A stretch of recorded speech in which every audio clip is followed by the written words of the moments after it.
Here's a great group of exercises that you can do as a warm-up. So I'm going to start with one weight in my hand, and I'm going to open my chest and round my back. It's a natural movement. I use this to warm up my classes and myself all the time. So not only can you go up and down, but you can go side to side and warm up that core.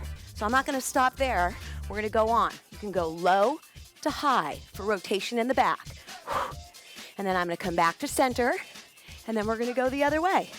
Low to high. So you're engaging the legs a little bit as well. Push.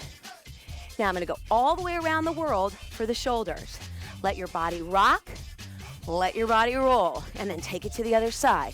So all of these can be done as part of an active, dynamic warm-up if you're lifting weights or doing anything else.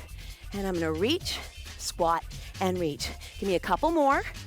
So I hope that gave you a couple of ideas to warm up your body with just one weight. Until next time.